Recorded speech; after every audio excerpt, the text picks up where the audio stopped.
That's the mother of the ceremony. The mother of the celebrant, 180. Yeah. The mother of the celebrant, 180. Joining them to dance.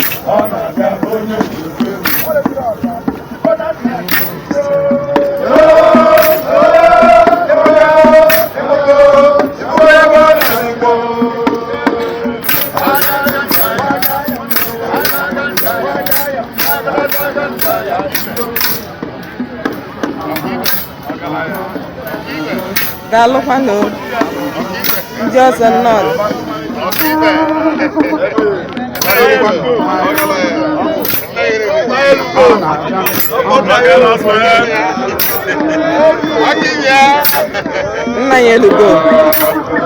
That's the senior brother to the celebrant.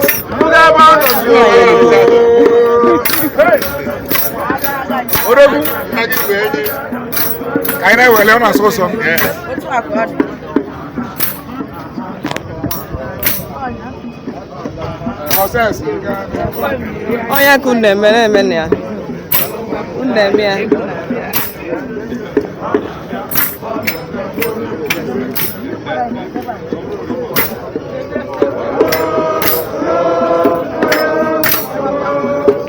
Oh, Attoh. No messing again. Yes.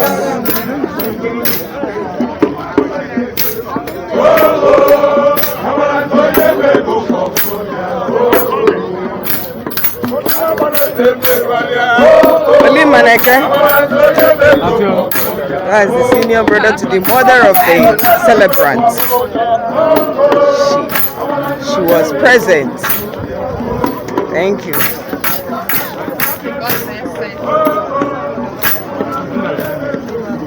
Dalunu.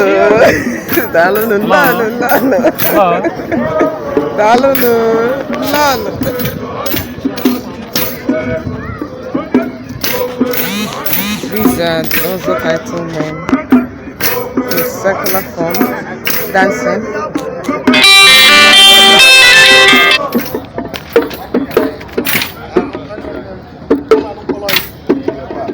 Now you look.